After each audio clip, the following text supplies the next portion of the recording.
ഒരുപാട് പേർക്ക് ചക്ര ഹീലിങ്ങിൻ്റെ മഹത്വത്തിനെക്കുറിച്ച് നല്ലപോലെ മനസ്സിലായിട്ടുണ്ട്. അതായത് ചക്ര ഹീലിംഗ് ചെയ്യുന്നതുകൊണ്ട് ഫിസിക്കൽ ഹെൽത്ത് നന്നാവുന്നുണ്ട്, മെൻ്റൽ ഹെൽത്ത് നന്നാവുന്നുണ്ട്, റിലേഷൻഷിപ്പ് ബെറ്റർ ആവുന്നുണ്ട്, തൊഴിൽ രീതിയായിട്ടും നമുക്ക് ഒരുപാട് കാര്യങ്ങൾ സാധിച്ചെടുക്കാൻ പറ്റും. പിന്നെ പണം സമ്പാദിക്കുന്നതിലും പണം എങ്ങനെ ചിലവ് ചെയ്യുന്നത്, പണം എങ്ങനെ ചേർത്ത് വയ്ക്കുന്നത്, എങ്ങനെ കൈകാര്യം ചെയ്യണം, ഇതെല്ലാം നമുക്ക് ചക്ര ഹീലിംഗ് പഠിക്കുന്നതുകൊണ്ട് അത് പ്രാക്ടീസ് ചെയ്യുന്നതുകൊണ്ട് കിട്ടും എന്നുള്ളത് ഒരുപാട് പേർക്ക് മനസ്സിലായിട്ടുണ്ട്. ചക്ര ഹീലിംഗ് ചെയ്യുന്നതുകൊണ്ട് ഈ മെറ്റീരിയലിസ്റ്റിക് ലൈഫിലാണ് മാത്രമാണ് നമുക്ക് പ്രയോജനം, അല്ലാതെ ആത്മീയതയിൽ പോകുന്നവർക്ക് ഒരു പ്രയോജനം ഇല്ലയോ എന്ന് ചോദിച്ചാൽ അതിനും ഉണ്ട്.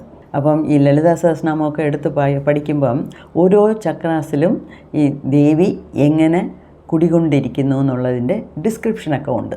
സോ ചക്ര ഹീലിംഗ് ചെയ്യുന്നത് നമ്മളുടെ മെറ്റീരിയലിസ്റ്റിക് ലൈഫിൽ മാത്രമല്ല സ്പിരിച്വൽ ലൈഫിലും നമ്മളെ ഒരുപാട് സഹായിക്കും. സോ എല്ലാവരും ചക്ര ഹീലിംഗ് പഠിക്കുക, പ്രാക്ടീസ് ചെയ്യുക, മുക്തി നേടുക.